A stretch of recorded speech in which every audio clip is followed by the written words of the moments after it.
Okay, without further ado then, I am going to turn this over to Marion Stanko, who's going to get us all smart. We hope. No. Thank you, Sharon. Okay, how many of you have attended conventions before? Okay, how many of you attended district conventions or county conventions? How many of you attended state conventions? Pretty good. How many of you gone to the national convention? All right, here's 3 of us, right? Okay, that's a little bit harder. So we're going to go through the convention process.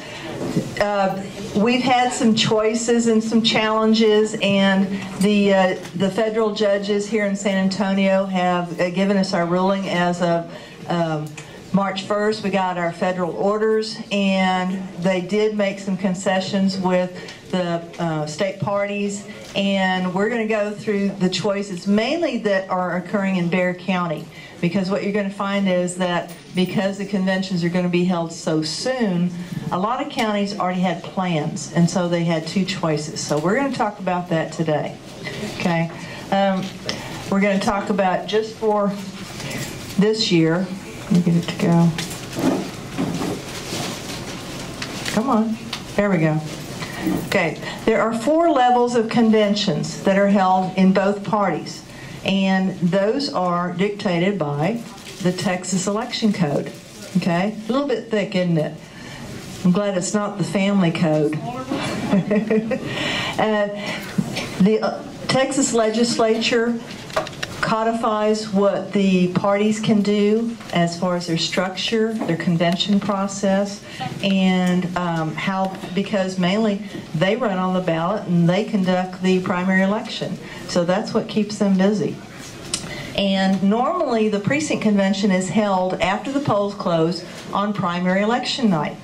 Okay, does anybody know when they finally decided the primary election is going to be held? May the 29th. No, May 29th. Okay, it's moved 3 times now. We've actually called the election judges 3 times. Well, can you work this time? And the runoff election will be held on the 31st of July. So don't go on vacation that day. Okay? And since we are not going to hold our precinct conventions after the polls close on May 29th, that was 1 week prior to the state convention. So there was no way that we could get everything done. So the federal judges agreed to allow us to hold our precinct conventions or not hold them in each county by choice. And we have the precinct chairman belong to the county executive committee. They're the ones who decide the date, the location, and the times of the conventions that they're holding in their county, which includes the precinct conventions. And so it's a local option by each county. And there's some people here who are not in Bexar County. I know there's some over here. Any others that are not in Bexar County? It's going to be slightly different, so contact your county chairman to find out the correct date, location, and times of your conventions, okay? The second level of convention is called a senatorial or a county convention. If your county has more than 1 state senator, then you hold district conventions. If your county has only 1 state senator, then you will hold a county convention, and the county chairman will be in charge of that convention. And for those that are coming to senatorial district conventions, the county executive committee precinct chairman in that district elected a chairman to open the ceremonies as a temporary convention. And I am going to be the temporary chairman for District 26. And you have your list of all the locations and who the temporary chairman is in your district. Okay, we're going to meet by the new districts that were finalized by the DC Court and the Supreme Court and the San Antonio Federal Court. So we are going to be meeting by the new boundaries. And if anybody needs to know how to figure it out, I'll tell you the website to go look at, the district viewer. Okay, we are going to meet by our old precinct numbers, because guess what? None of y'all have gotten your voter registration cards yet, right? That's because they couldn't print them. They didn't know what district you were going to be in or what precinct you were going to be in. So we're all going to meet in our precincts by our current precinct number, okay? But we will go to our district convention in the new districts. So some of y'all have already shifted over, and some of you, I already know which ones your new districts are. We're still proofreading. We still don't have precinct maps, so we're getting there. So by May 29th, you will know where you belong, because the new cards will be mailed to you April 25th. And if you're coming to the convention, bring your old card with you. It's the blue one. The new one will be yellow, which you won't see for another month. But hang in there. We're doing the best we can. The next level will be the state convention. That site is in Fort Worth, and it will be from June 7th through 9th. And it was booked like 6 years ago, so there was no way it was going to move. I mean, the hotels and the convention center were just nervous wrecks when they heard about these court cases. So it's firm. So everything kind of worked around the conventions. The national convention, can you imagine us, Texas, trying to tell the national convention, sorry, we can't do it then, you're going to have to move it? Well, that didn't happen either. So the national convention is going to be held in the last week of August in Tampa, Florida. Okay, so if any of you are interested in going, just let us know. Okay? All right. There's two purposes of a convention. One is to elect the delegates and alternates who are going to attend the next convention and consider the resolutions that are going to be passed at your level onto the next higher level and may eventually become part of the state or national platform. Okay? The delegates are selected at each convention, and they represent the body who is electing them. When you show up at a precinct convention, there was no convention prior to that. So you're actually representing yourself. That is the most democratic form of government that you are actually participating in when you go to a precinct convention. You get to vote for yourself without a representative. Okay. From then on, we are going to do it as representatives. And somebody's already asked me, and I'll give him credit. Where'd he go? Did he move on? Okay. Where'd Bruce go? Oh, you moved. Okay. You want to ask your question now? Okay. Okay. The delegates are apportioned based on the votes for your governor candidate each 4 years. So in 2010, the governor's race was held, and the formula for deciding how many delegates your area gets is determined by the number of votes that Perry got.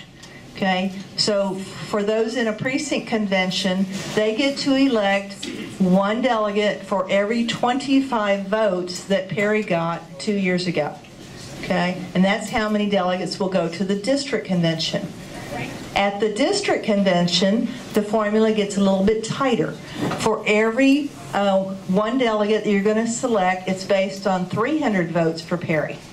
Okay, going to the national convention is a totally different formula. It is broken down by congressional district, and each district gets to elect 3 delegates and 3 alternates, and then there's some leftovers who are selected at large by a nominating committee.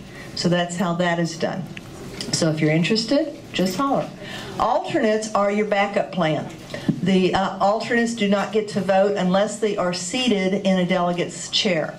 And notoriously, you get to a state convention and half of the delegates don't show up. So you're pretty much guaranteed, even if you're elected alternate, of being seated. And it's a lot of districts, it's based on your activities in the party. You know, have you helped a candidate? Are you a precinct chair? Have you worked elections? Things like that. Some of the counties use criteria for deciding who will be at the top of the list. And then if you're a newcomer, you'll get in there probably, but you'll just be lower down on the rung. But you get to vote just as much as they do.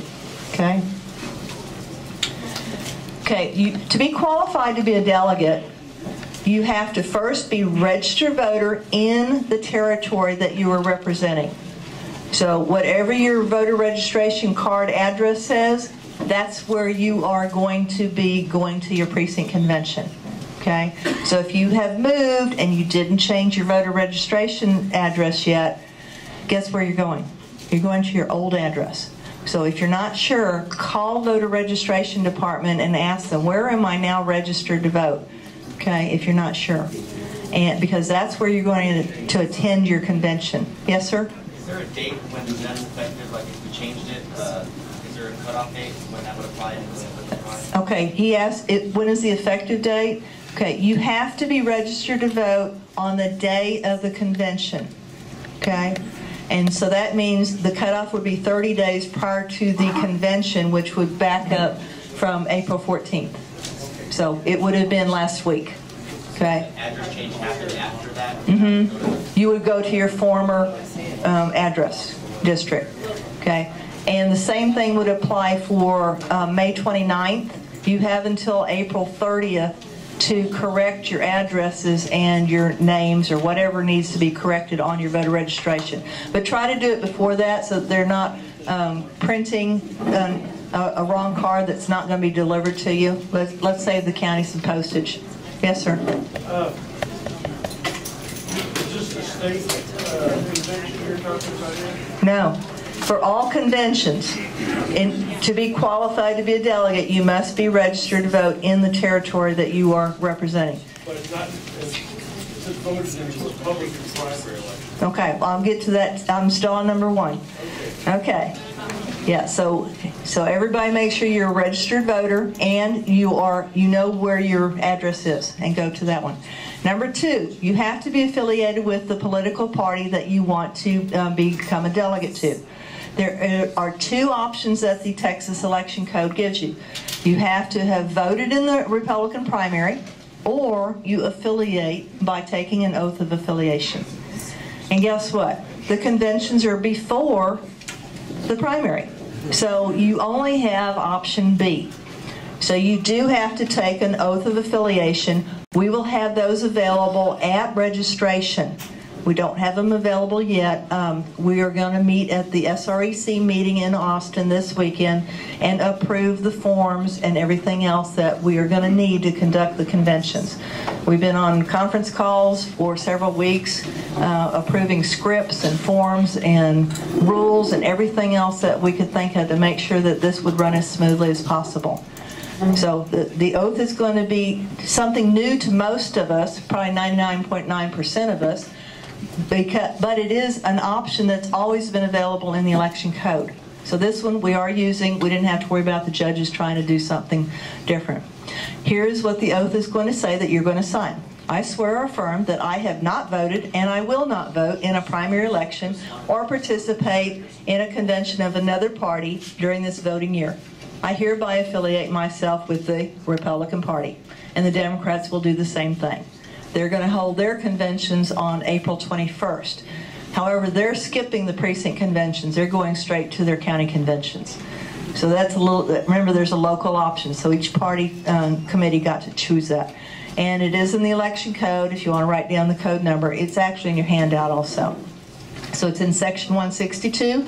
And in fact, 162 shows the criminal consequences if you don't follow this. I mean, it's actually a misdemeanor. And we're going to have warnings everywhere. Okay?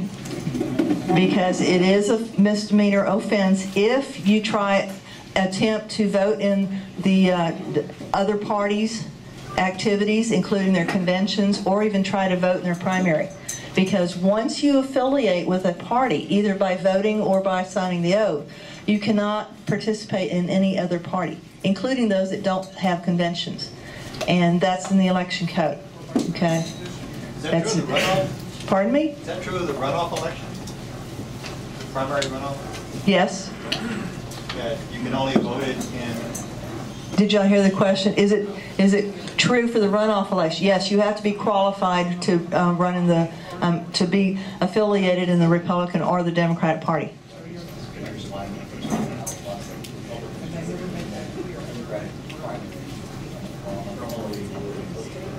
Oh, okay. Oh, I understand what you're asking. Okay, in Texas, I guess you've noticed you don't register by party affiliation. Okay, it's an open primary in Texas. But once you appear before the election judge and say, I want a Republican ballot, you are now affiliating with the Republican Party. You cannot vote on that one and then cross over and say, I'd like a Democrat ballot now. It doesn't work that way. That's why in Texas it's called semi-closed. Okay? So that's actually the definition in Texas.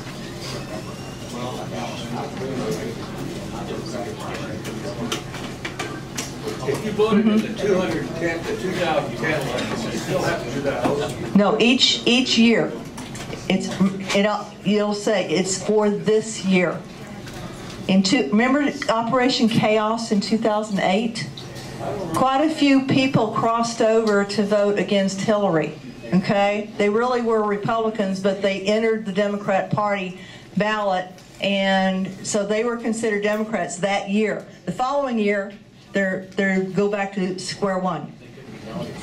So correct. We're all going to have this oath of affirmation. Absolutely, yes. At some point. Yes. If absolutely, you are going to affiliate with the party if you want to become a delegate. It is a requirement to be elected to the next convention. So we'll get to that point. Some people are going to find, oh, I'm going to be gone that day. Well, you cannot be elected a delegate to go to the next convention if you have not already signed an oath of affiliation and you have already proven that you are a registered vote in that district. Okay? Even if you cannot attend that day. Remember, we're doing it ahead of time. Okay, any other questions on the oath? Okay. Resolutions is the other item that is covered during your meetings. These are formal statements. You've probably seen them, the whereases and whereases and therefores and be it resolved as. Those are resolutions. Some can be very formal and detailed. Some can be very simple statements. They are usually policy statements. If y'all have read the platform, please do before we go to the conventions. It's very important that you understand what our philosophies are, what your beliefs are, and make sure it's covered. Usually what we will do is our very first resolution will be that we agree with the 2010 platform. We want to, include everything that's already in there. So don't try to reintroduce the same things that are already there because it's already done. So you want to look for things that are current events. So I can think of one that's occurring in the Supreme Court this week.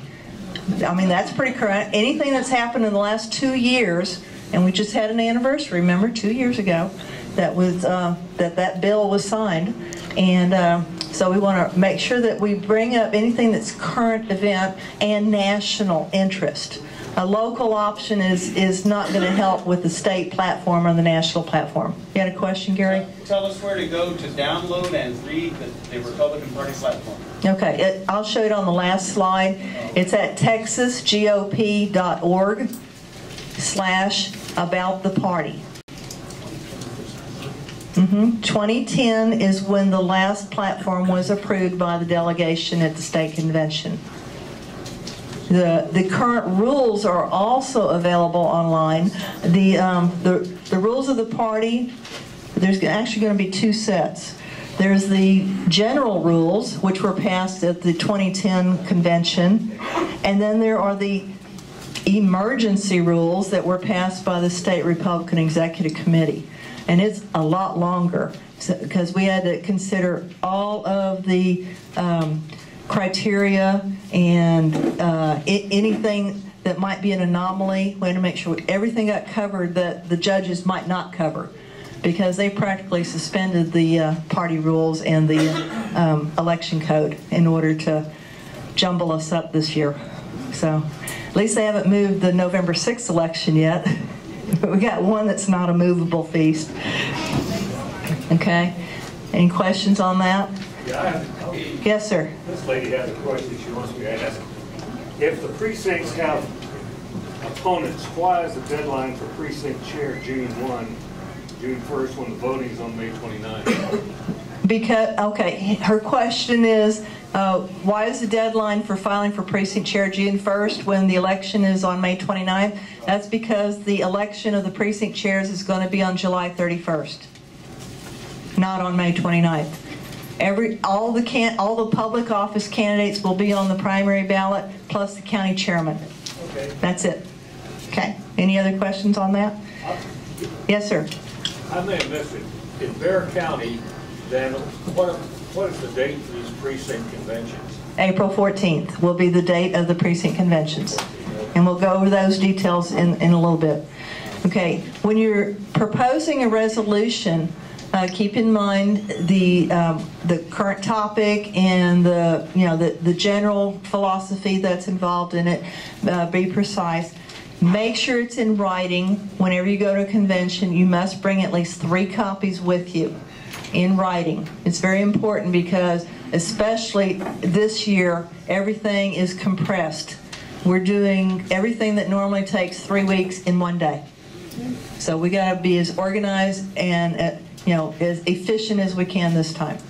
The delegation must pass the resolutions in order for them to pass to the next convention level, and it's possible they may become part of the party's platform, either in both the state and the national, since this is a presidential year. Question? Yes, sir. Would it help or be accepted to bring a flash drive to expedite? They need to be in writing, printed. I mean, in addition. Possibly, yes. Okay, he wants to know, can you just bring a flash drive with the resolution on it? It does need to be in writing in 3 copies. He could bring the flash drive and hand it to the typist for the resolutions committee. That does help a little bit, yes. Okay, here's the agenda for the precinct convention. How many of you are precinct chairman here currently? Okay, good. You are designated as the temporary chairman of the precinct convention. You will open the meeting and get it started. A convention is just like starting a club or an organization or a business. You always start in temporary mode.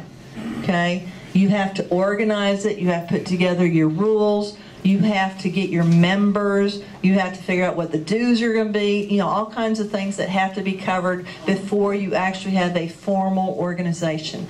So the same thing applies to conventions. We always start out as a temporary organization. We have temporary committees that do a lot of the planning and execution. The temporary chairman throws everything together and makes sure that it runs smoothly. And after we have the delegates show up, we have a roll call, and that is what establishes the membership. And once all that is done, then we can have election of the permanent officers who are going to conduct the rest of the convention in permanent mode. Okay? The precinct chairman is not the precinct convention chairman. Those are 2 different jobs. The precinct chairman is actually elected by the voters. You apply just like a regular candidate to be on the primary ballot. So you are representing the voters. The chairman of the convention, his job ends when you adjourn your meeting. Okay? So you take off that hat and then you go on and use your other hat. Okay? But if your precinct does not have a precinct chairman, you can always apply to fill that vacancy. And there is an election every 2 years. Okay? And as I said earlier, the deadline is June 1st to apply to fill that position. And then you'll be on the July 31st ballot, and you will serve for a 2-year term, and then you get to reapply again. I think this is probably the longest term that we've ever held, because it's going to end up being about 2.5 years, because it normally ends around the end of April, right after the primary, whenever that is.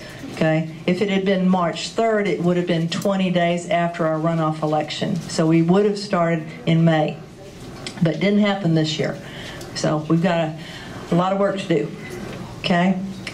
All right. Now, the next thing also is on the agenda is you select the delegates. Your packet will tell you how many delegates your precinct is entitled to elect and send to the district or county convention. And then you also put in your resolutions that are going to be passed up, and they are also voted on by the members who are attending. Okay? Any questions on that? So at each level, when you do resolutions, you bring 3 written copies. Yes, sir. If we show up to our precinct convention and we're the only ones there, where do we grab them? Good question. If you're the only one there, here's the first one. No quorum is required. 1 person can hold a meeting. Okay? When you first arrive, you're going to register, you're going to get your name badge, and you're going to take your oath of affiliation. And if you're a precinct chairman, you're going to go pick up your precinct convention package. That has all the forms that you need to fill out to conduct your meeting and turn it in. If the precinct chairman does not show up, then there's a cutoff when it's open to anybody to come pick one up and start the meeting. Anyone can start the meeting if the precinct chairman does not get there. Okay, any questions on that? Okay. We just talked to the election person at the polling location. Okay, we're not going to be at the polling place this time. Yes. So you're going to go to the registration table with the sign on it that says convention packets. Okay, it's as if you're going to vote, because you're going to see the same kind of laptops, and election judges who normally know how to run those computers will be there. So you may recognize some of them. Okay, all the forms need to be filled out, turned into the temporary convention chairman, because they are going to need those forms to key everything in so they'll know if there's any resolutions, they have to be forwarded to the resolutions committee. If there's going to be any credentials, they need to be forwarded to the credentials committee, and so forth. Okay, we'll talk about the committees that are going to happen that day. Okay, if you don't turn in your minutes, it's as if you never had the meeting. So it's null and void. So don't do that. If you went to the trouble of showing up and having a meeting, then turn in the forms. It's really a good thing to do. It helps. Okay?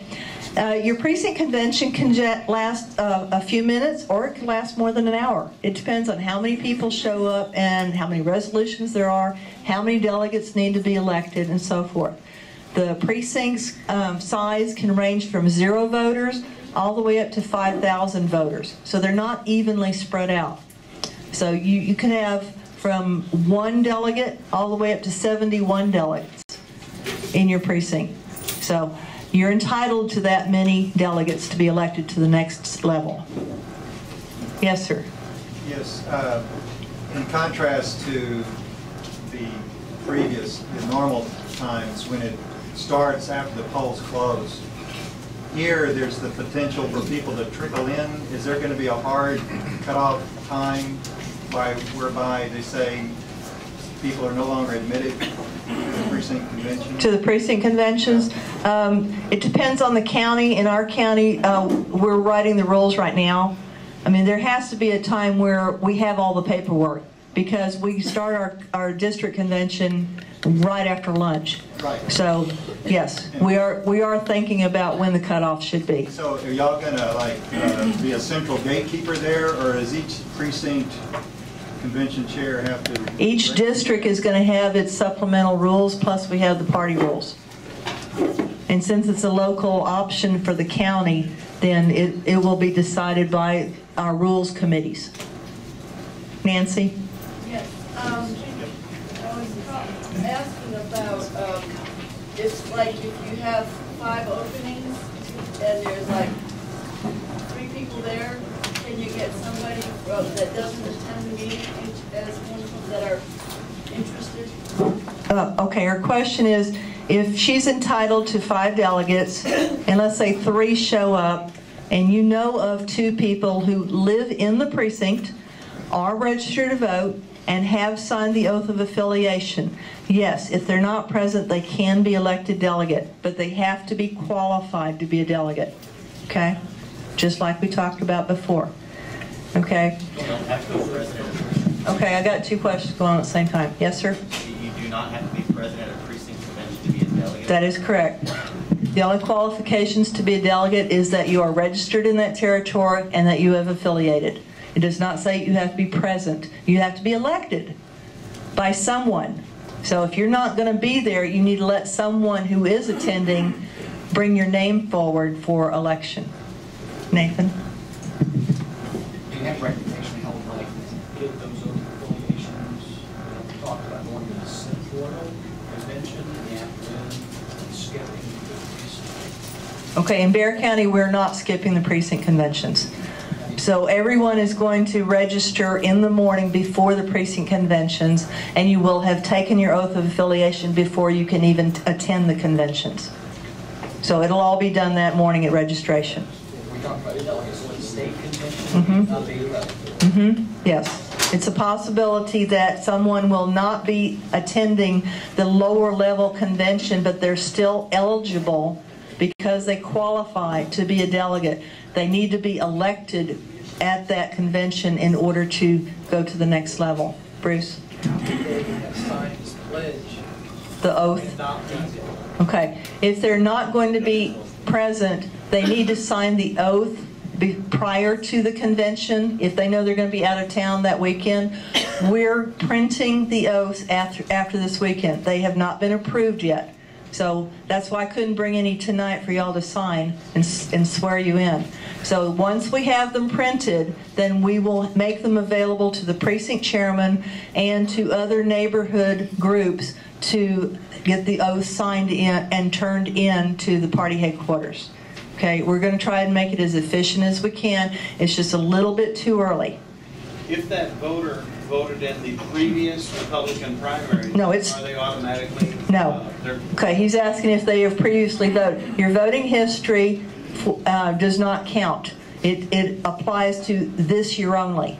So for every 2 years, you have to affiliate with one party or the other, and you have to be registered in your correct territory. In short, everyone signs the oath. Everyone has to sign the oath. We can't count, because in Texas, remember, you are not registered as a Republican or a Democrat. It's an open primary. Yes, sir. You said you're going to print them up after this weekend as long Yes. as you get approved. Yes. So as a precinct chairman, if I go down to the GOP, I can pick some of those up. Yes. And actually when I go door to door, also getting people registered to vote as well, I can hand it out as well. Good. Yes. Okay. Absolutely. They'll be in our packet, won't they? Or? Yeah, but they'll be in the packet that day. So he's talking about going around his neighborhood ahead of time and collecting the oaths, because a precinct chairman can collect those because they have to countersign the oath. I have a sample here that y'all can look at. I didn't put it on the slide. But the voter is going to sign the oath, and then it will be attested to by a member of the county executive committee. In other words, a precinct chairman. And I'm also on the SREC, and I can sign it as well. So I have both hats. Yes? So to summarize, this will be, there'll be, I guess, an absentee oath of affiliation that needs to be completed for anybody who's not going to be physically present on the 14th. If any of those people want to be nominated, elected, be delegate to the SD convention, and then from there to the state convention. Correct. And not only that, but you're going to have some sort of, I guess, cutoff date to receive those so that y'all can compile them and check them against the list. Well, actually, there is no cutoff date except if you want to be a delegate. So the cutoff would be prior to the election of delegates. You would have to have them submitted. Right. But on the credentials process, somebody who's nominated that's not present, how are y'all going to verify that they have signed the oath? We will have the oaths with us. Everyone is going to have to submit the oaths. Remember, it's just like the convention. If you don't turn in your forms, it's as if you didn't sign it. But if they're not present, and that is correct. Somebody who's not present, we have to verify. Okay, if you're nominating somebody from the floor, we have to verify that they are registered to vote in the district and they have taken their oath. So we have to have all that with us. Y'all have to have it in by a certain... Has to all be in before the convention convenes. Yes. Okay, that's a mess. You can continue to collect oaths prior to the primary election. They're just not qualified to be elected a delegate to the next convention. So is there going to be a way on the website maybe to do that? Probably. But we're printing them in 3-part paper so that you have a receipt because that is required by the election code. So we're going to print it so that you'll get a copy right back. I'm just trying to see how mechanically this is going to Mm-hmm. It'll work. We'll see. Okay, over here. These oaths that we get pre-signed for us to drop them on you ahead of time? Yes. Yes, we do prefer that you submit them as soon as possible because we have to enter them all into the elections laptops. We're going to be using the county computers to enter in who affiliates because they need that for their records. Because on May 29th, if you signed a Republican oath and you cannot show up and ask for a Democrat ballot because you have now affiliated with one party, and remember it says you will not participate in the other party. So it's serving two purposes, not only for qualifying for the convention, but qualifying for the primary election. Yes, ma'am. Pam. If the election for the precinct chairs isn't happening until the end of July, can conceivably one be moved up, get to the point where they're going to the national convention, or what if they're not elected and they're not voted for to be a precinct chair in the election? Okay, well, the precinct chair has nothing to do with being a delegate. Okay, so yes, it's totally different. Remember, different hats. Okay, are we ready to go on? Okay, here the district convention will be held in Bexar County on Saturday, April 14th. There are 2 dates that the counties can choose, 14th or 21st. Well, guess what's happening on April 21st here in Bexar County? Fiesta Week. And you think we're going to find a place in town to hold us? We had a hard enough time finding a place on the 14th, okay?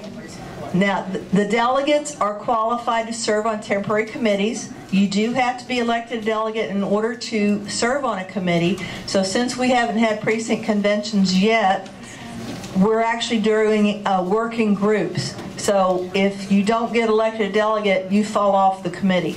Okay, you're not qualified anymore. So just want to let you know, you have to be elected delegate to serve on a temporary committee, which will meet right after the precinct conventions and right before the district conventions on the same day.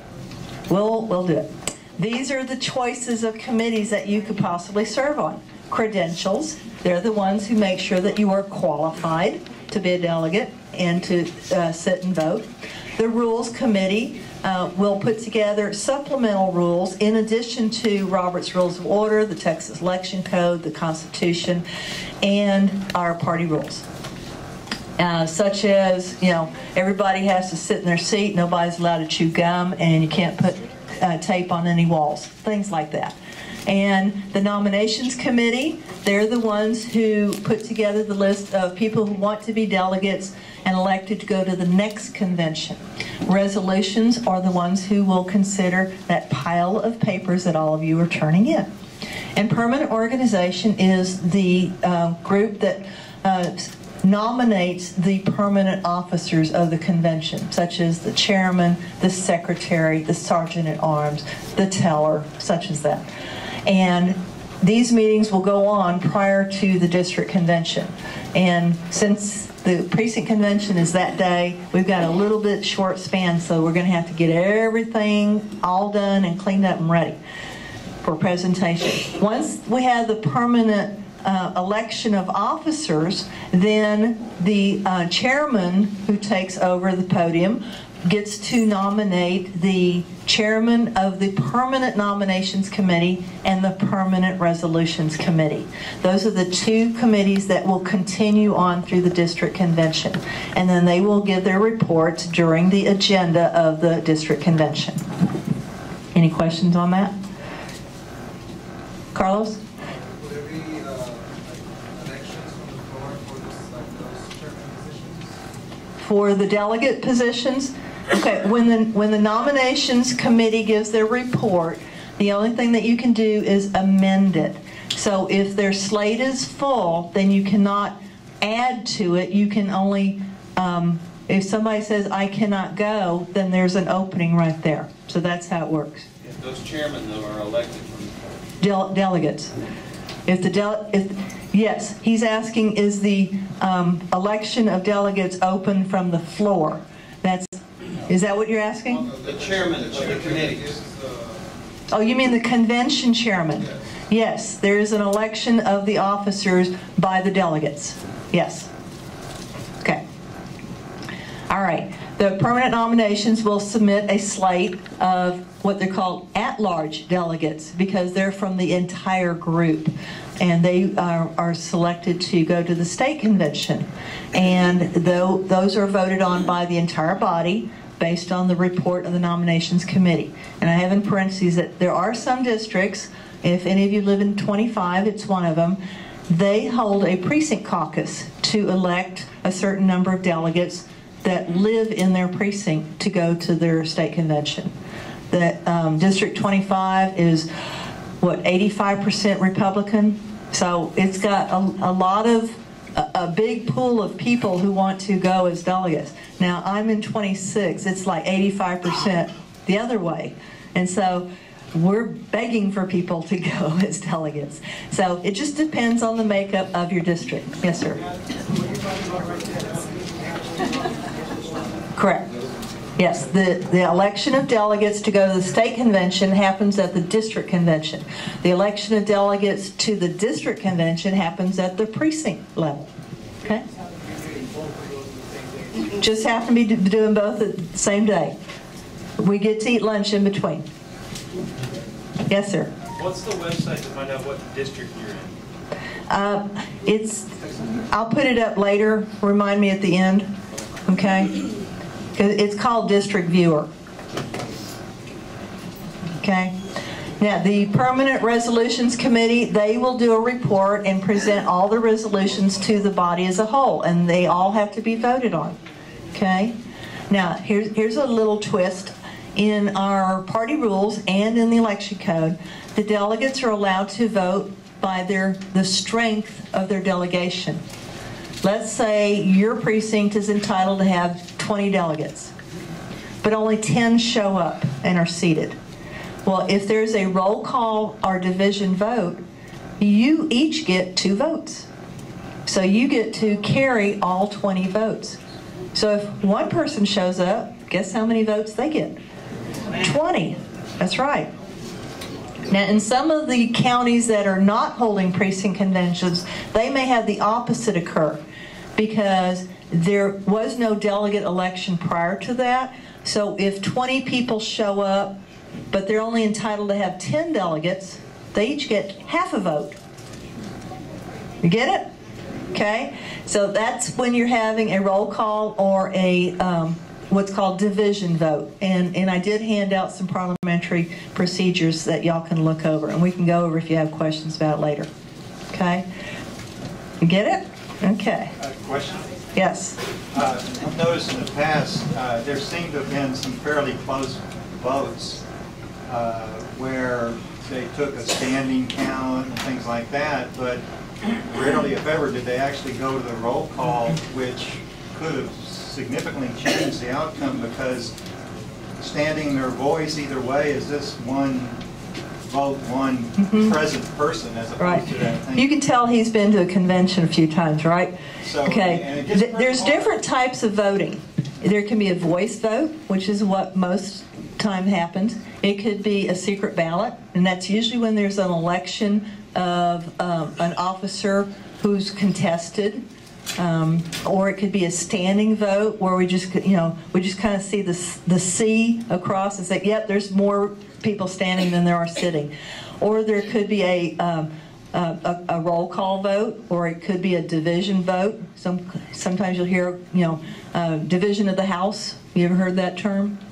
Okay. There's different ways of voting, and there's some are very simple, some are very, very complicated. A roll call is somewhat complicated because we have to follow the formula of the voting strength. We have to figure out how many are in attendance, how many there should be there, and then when they do the roll call, each precinct will get up and say how many votes for and against, and then it has to be calculated for every single line. It does take a while, so you need to go take a snack break and then come back, and they might be finished with roll call by then. In some counties, it's not too bad because they've got like maybe 8 precincts. We have 622. That takes a while. So be prepared for a roll call. It's interesting at the beginning, then it gets boring after that. But you just need to see it and witness it, because it is very educational if you've never been before. Okay. The state convention is going to be the first week of June, from June 7th through 9th, and it'll be held in Fort Worth at the Fort Worth Convention Center. Okay, all the delegates who are attending were chosen at the district convention, or in some counties at the county convention. Okay, the state chairman will appoint one person from each of the districts to serve on their temporary committees, who meet the week before, or a lot of them the beginning of the week. That would be credentials. They hear any challenges of delegates. Sometimes there's what's called a rump convention. There's a shadow convention going on. You know, you hear different terms going on. And then the credentials committee has to figure out who is qualified to sit at the state convention. Sometimes it's none of them. It happens. And then the rules committee does the same thing. They write all the supplemental rules that are in addition to the party rules, the Robert's Rules of Orders, the Constitution, and the election code. And then the platform committee, they collect all the resolutions that were submitted by all the counties and parcel them out into little subcommittees, and then they try to put together a state platform. Okay? And that takes all week. And then they also have a permanent organization committee that nominates the slate of permanent officers. So again, you start in temporary organization, because conventions don't exist after they adjourn. You know, you convene and you don't have permanent officers, you don't have members yet. You think you know who the delegates are, but you have to have a roll call first in order to establish your membership. Okay? Any questions on that? Okay. In addition, the state chairman will appoint the district caucus leader, and that occurs during the state convention. In a presidential year, such as this year, they will also select someone to lead the caucus by congressional district. Okay? In olden times, we actually had two conventions in this year. We had what we call the governor's convention, which conducted state business, such as electing the state chairman and the state platform and things like that. And then we would reconvene later on, and we would have the presidential convention, and that's where we elected the national committee man, national committee woman, the delegates to the national convention, and the elector who serves on the electoral college. So that was the national business. And it was getting harder and harder to find a location, and much more expensive to find two locations in addition. So we combined it into, instead of being 2 days each, now they're in 3 days. So we do it 1.5 days for the statewide business and 1.5 days for the national business. So that's how we conduct our state conventions now. And I think that's been about 30 years now that we've been doing it that way. And there's very few locations that can even hold us. I don't know if you realize it, but the Texas State Republican Convention is the largest convention in the world, including the national convention. Because remember, they only get like 3 delegates from each district to go.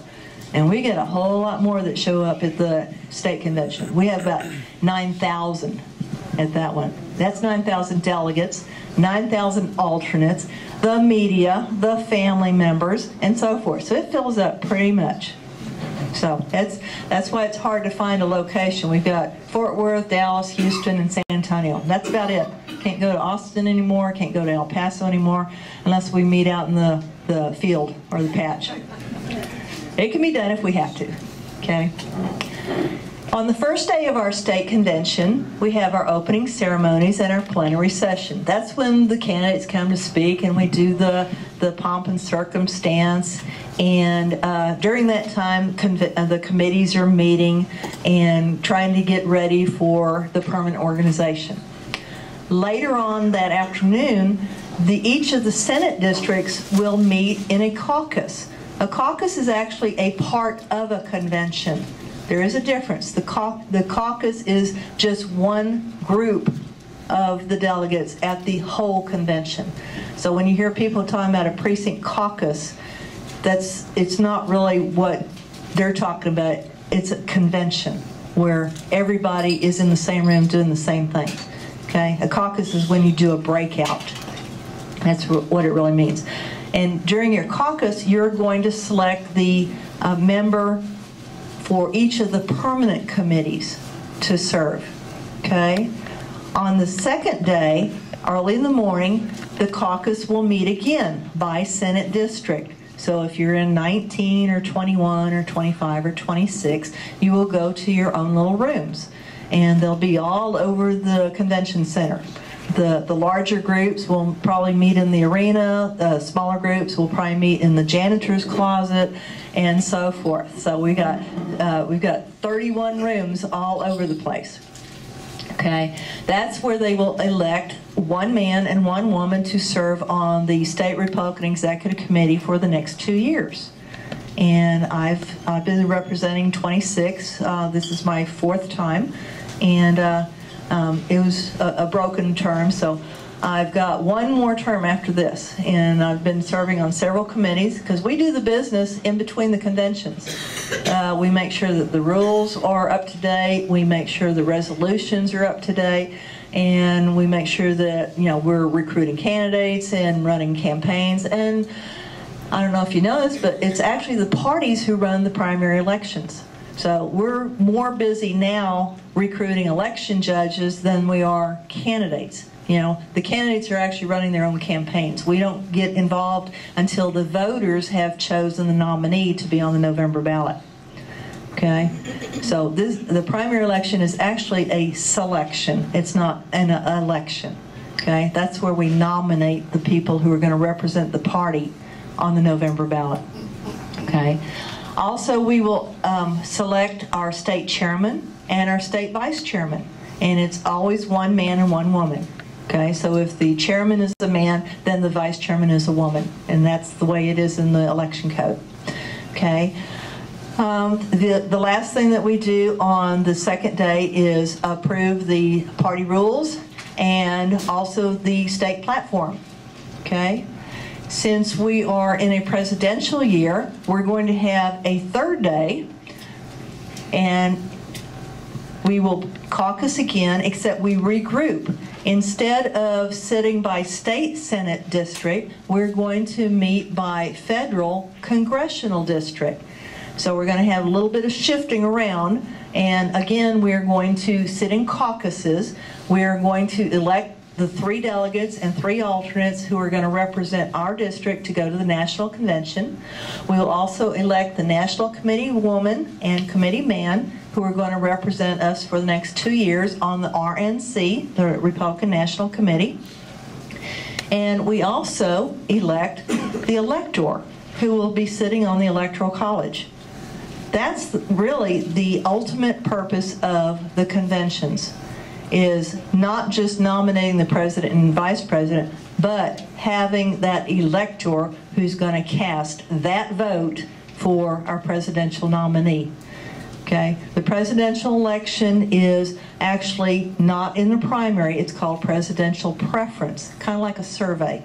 And then it's the delegates who nominate the candidate for the November ballot. And then again in November, the voters select who they want to be elected, but it's the elector who actually casts the vote for you. So that's a very important position, okay? And if anybody know where it is in the Constitution? I know we got some constitutional people here. It's in there. So it is something that is codified. Okay, and then on the last day, we will nominate the presidential candidate who's going to represent our party. And that's when you have all the balloons falling and we have all the pomp and circumstance going on.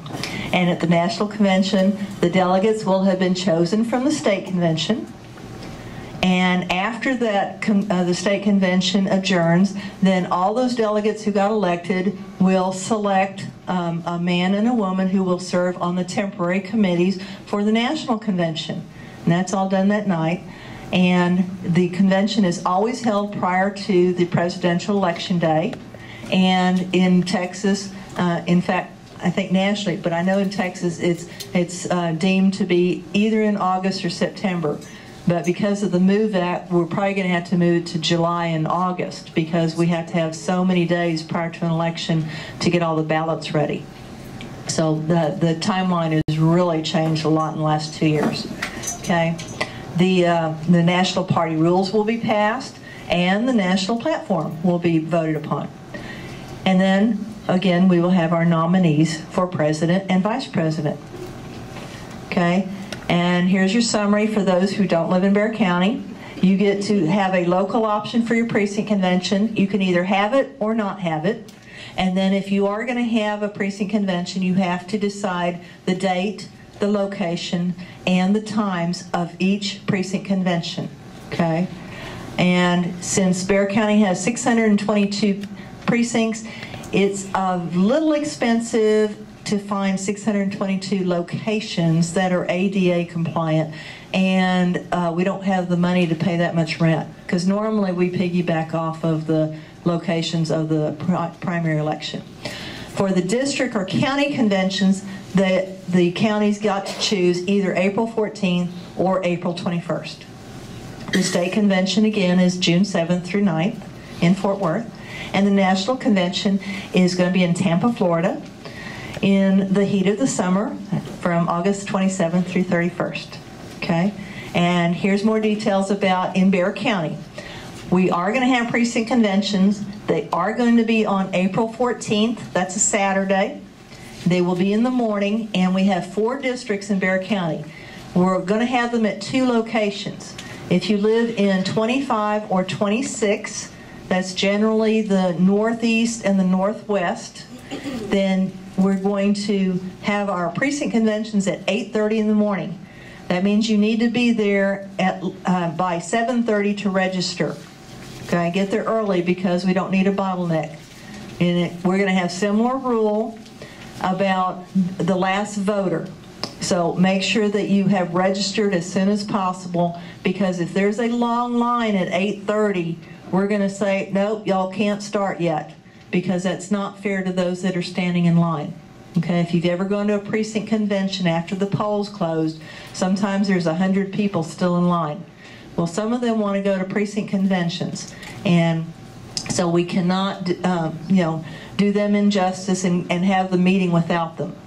So if the lines are long for registration, we will have everybody wait to start, because that's only fair.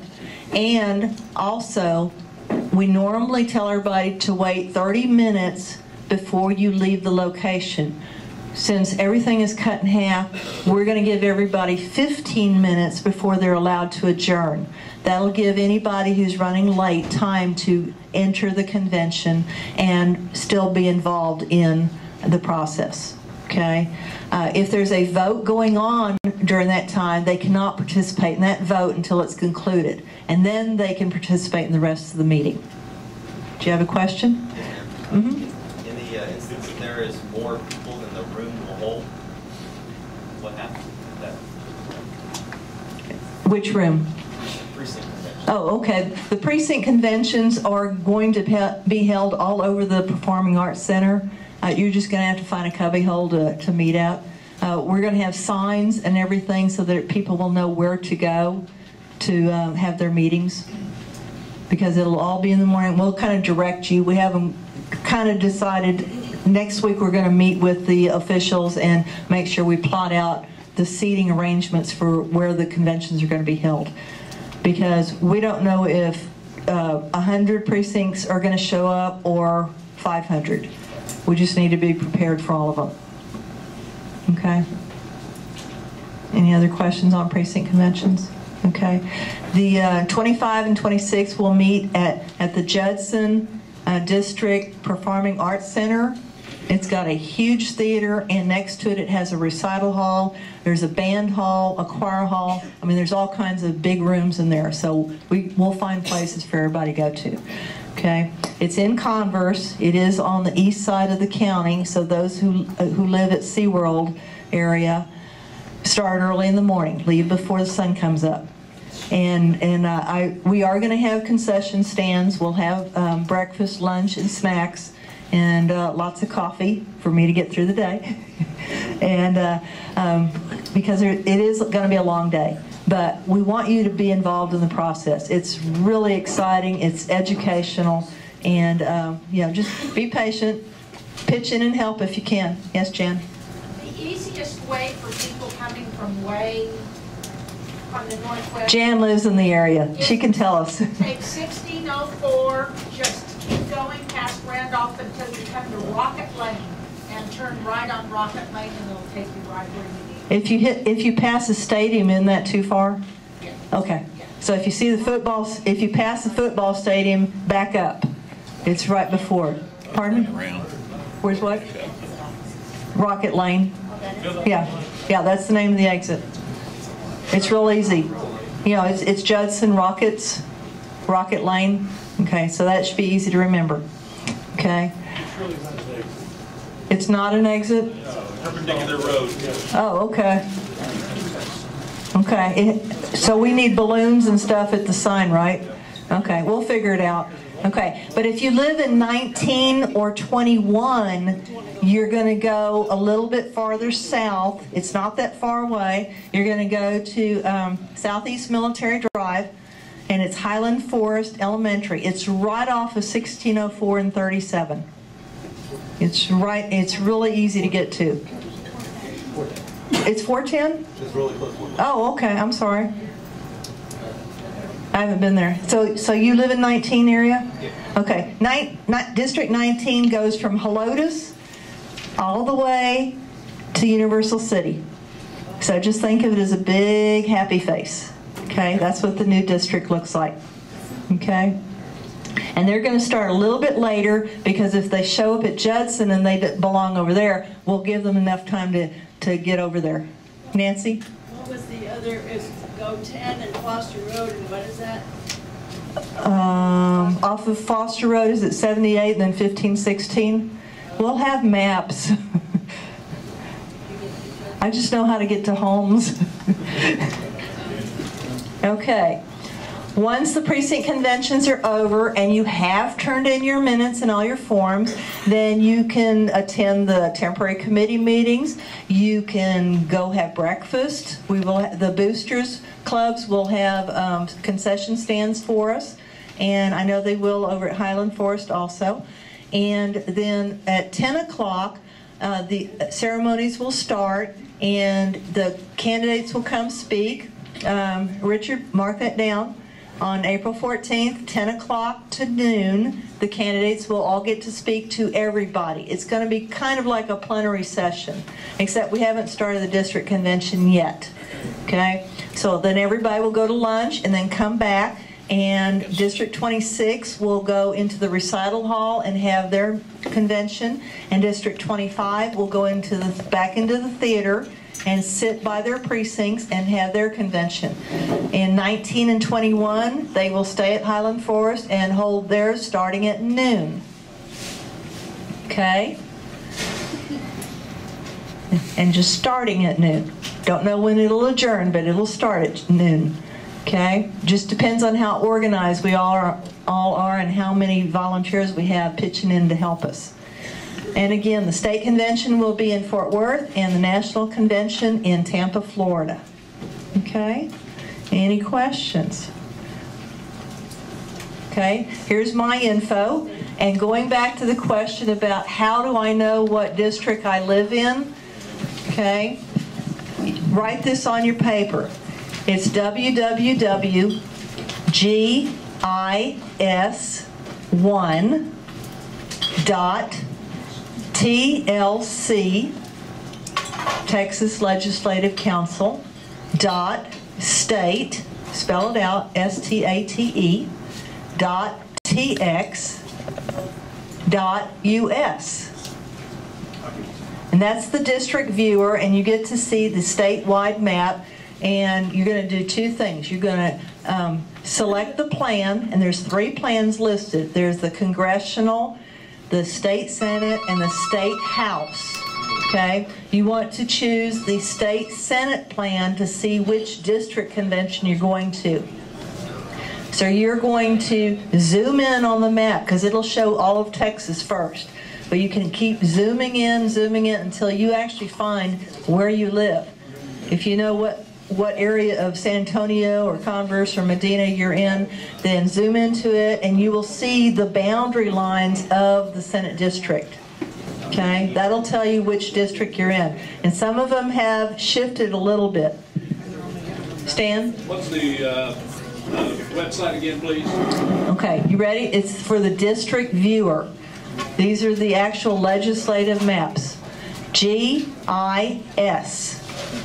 1, number 1, dot TLC dot state dot TX dot US.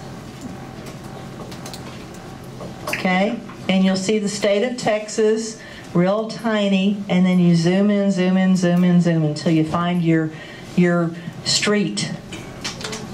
Yes? Is there a link to that URL from the state or county GOP site? You can go to capital.state.tx.us and look for district viewer. Okay? And that will take you to the redistricting location on the URLs. Rob? I want to do a plug for my website. Go to rrforcongress.org. There is a link to that, and it's really easy to find. It's in Finally. Also, if you go to the pull down, there is an option for you to put in your address in that map as well, on the state map. I haven't seen that one. If you go to a find, there's a little find. Well, the find usually does county, district. But there is one for address. Oh, okay. As well, so that may help you out. Okay. So you're probably going, are you going to the red viewer or the district viewer? District viewer. Oh, okay. You can then change that. Okay. Yeah, we're going to put it on our county website, and you can see that on here, beargop.org. We have the list of candidates who are going to be on the primary ballot. We have the list of precinct chairmen. I will load up there. If you know your precinct number, I will put down what your new district number will be, okay? But you have to know what your old precinct number is. We're going to be sitting at the district conventions in the precinct number that you know today, because y'all don't know what your new numbers are yet, okay? Like, y'all are really switching numbers. You didn't know that yet. Yes? What happens in the case where we have to meet our old precinct numbers, the new district lines cut right through the middle of our old precinct? There's only 2 of them that happened to in Bexar County. That's one of mine. Are you in 4066 or 4168? Okay, no, 4168 in Converse? Okay, I'll tell you which line you're on. Okay, I didn't bring the map with me, but I can look it up.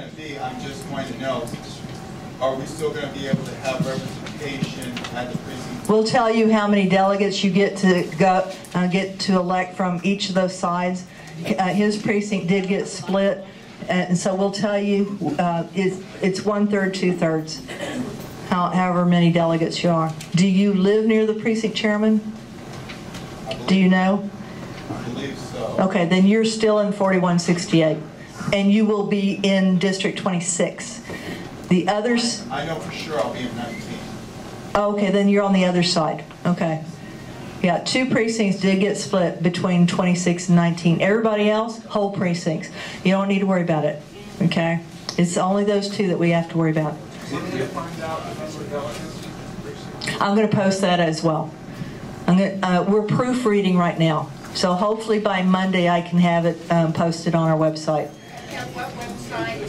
beargop.org. I'll probably put it on the election tab near where I have the precinct chair list. So I'll put your old precinct number that you're going to have your convention in, your new district number that you're going to attend the convention and by the district, and how many delegates you're entitled to. Okay? Now, if you're entitled to 50 and you only know of 5 people who want to go, don't put down 50 names. Guess why? We have to put 50 chairs out there for 45 people who are not going to show up. So we need the space. We're in limited space this year. So please, you know, if you're entitled to 20 and you're the only one who shows up and nobody else is interested, just put your name down. You still get 20 votes. Okay? Any other questions? Yes, Marianne? Ooh. Yes. I'm going to get, she asked, she's swimming. So how many are more confused than they were when they got here? Oh gosh, I thought I did a good job. All right. Okay, thank you. Next week, if you're a precinct chairman and you're going to be conducting the convention, I am going to have a more detailed class for those because they need to really understand everything. They have to understand what the forms look like, how to fill them out, what all the rules are and everything. So it's going to be a much more detailed class. If you're interested, let me know. And you know, if you don't have a precinct chairman or you know they're not going to be in town that day, then you need to learn how to conduct your convention. Yes, sir? If we don't have our voter registration card, but we're registered. Okay, he asked about your voter registration cards. How many of you have your new voter registration cards? No one. They're not going to be mailed till after the convention. They're going to be mailed on April 25th. Excuse me. Okay. Everyone's cards will be mailed on April 25th. You are still registered to vote. Okay. You are currently at the address that you're listed in the voter registration rolls, though, so you have to make sure that you're at the right place. Okay. So what do we need to bring? Okay, you're going to need to bring your identification, preferably your photo identification to prove who you are, and we can look up your voter certificate number. Okay. Yeah. And you can, you know, we'll take up a collection to help the candidates, and you know, you need some money for lunch and things like that. I don't know if it's warm or cold in there. Some people need to bring a sweater or a jacket. So just be prepared to camp out all day. Yes? I'm going to have it for several days. I'll post it on our calendar. I know for sure I'm having 3 of them on Good Friday. Unfortunately, I'm sorry I'm having them on holy days, but I don't have a choice. So I'll have them at 10, noon, and 2 o'clock, definitely on Good Friday. And on Holy Saturday, I will have it at noon. That'll probably be the only one because there's services after that. And there's 2 meetings going on before that.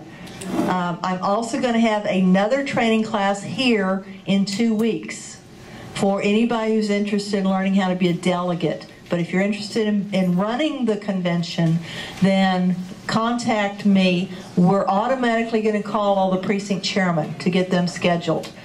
For the other classes, I'll post them all. I'll just put them all on one list on the calendar. Okay, does that help? Okay. Any other questions? Where can we see if our precinct has a chair person already? It should be listed on our website already. Yeah, if you know your precinct number, it'll have the next person of the current precinct chairman. About what? Oh, y'all know that you can't drink and eat in the theater, right? Okay. And no cell phones, no chewing gum, no posting signs on with tape, stuff like that. Yes. So, if you've done precinct conventions before, are the forms going to be different? I mean, do we need the training still? You really do need to come to the precinct conventions. There will be some differences, especially in the deadlines and things like that. The training.